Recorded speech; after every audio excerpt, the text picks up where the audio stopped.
Alegria e paz no Cristo ressuscitado. Querido irmão, querida irmã, você acompanha mais um podcast Rumo ao Domingo.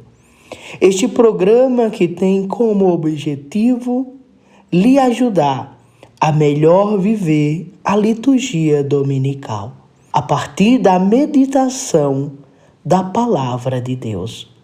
Palavra proclamada em cada liturgia do domingo.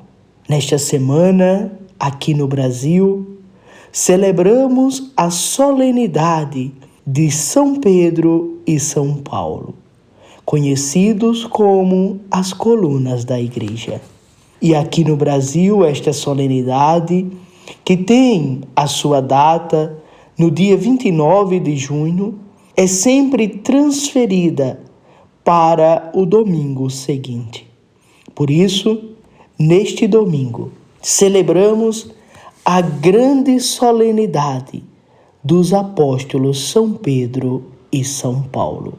Esta celebração evidencia, antes de tudo, o alicerce fundamental da Igreja, a fé.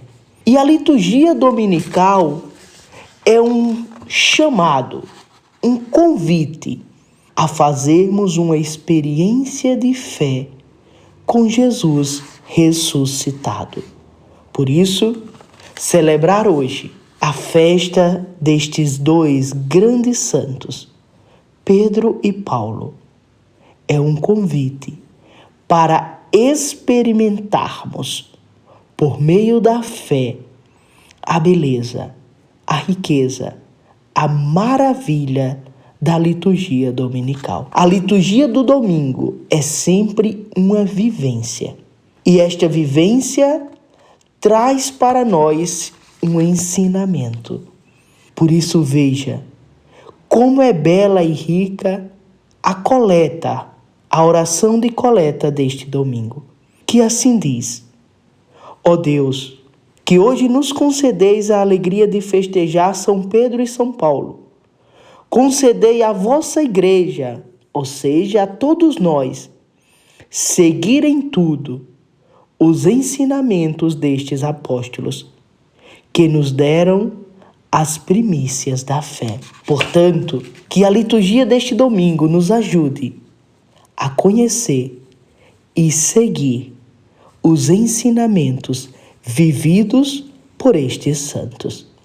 A liturgia de hoje não nos faz pensar sobre uma fé teórica, conceituada abstratamente, mas nos convida a contemplar, no horizonte vivencial e concreto, o que significa crer e quais as suas consequências.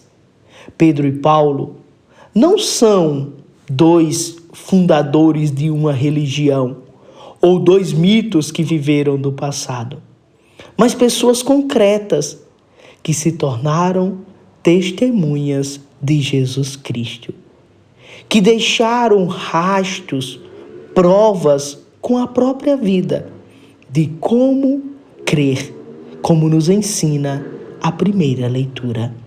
A fé que professamos, meus irmãos, é dom de Deus, que uma vez acolhida, enraiza-se e tem na nossa história os seus frutos concretos. Portanto, essa fé não é um privilégio pessoal, nem tampouco um patrimônio individual. Vivenciada comunitariamente, de modo coerente, essa fé pode tornar-se a grande ajuda para uma humanidade que é descrente porque não sabe em quem acreditar e como acreditar, perdendo assim a sua identidade.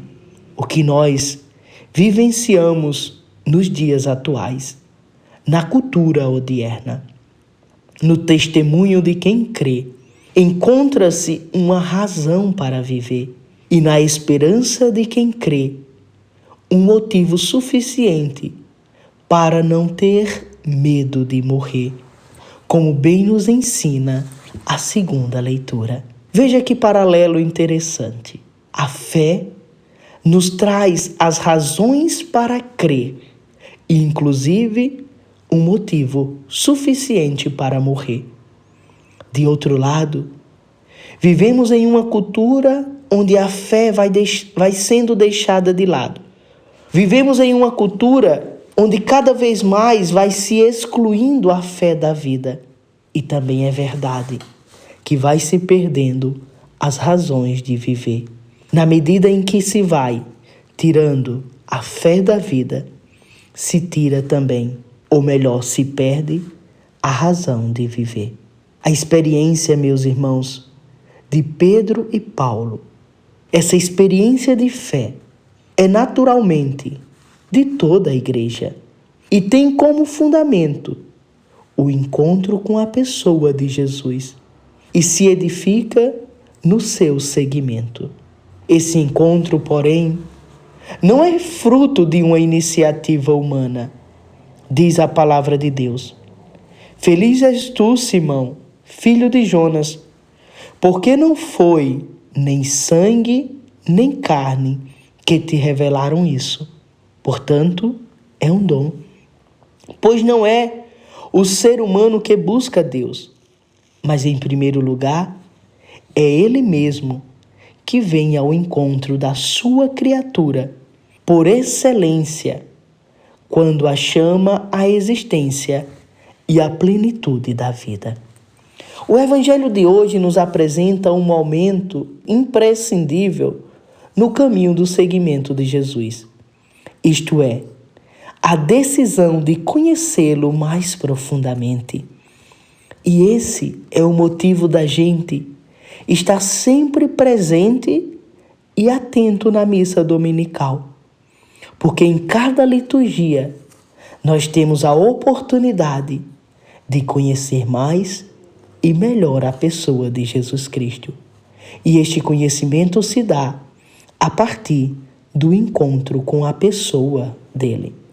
Portanto, a pergunta que Jesus dirige aos discípulos, de forma didática em 2 segmentos, marca decididamente esse caminho.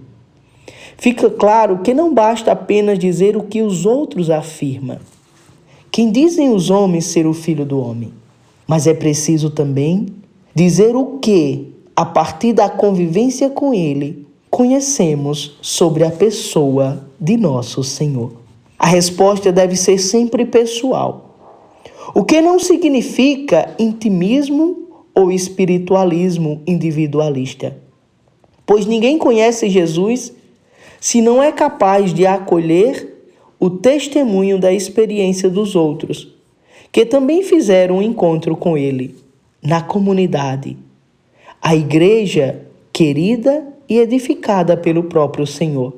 É ela o lugar por excelência do encontro e do conhecimento da pessoa de Jesus. Pois à medida que a convivência com Ele vai transformando os seus discípulos de todos os tempos, é que se aprofunda o conhecimento de quem Ele é verdadeiramente.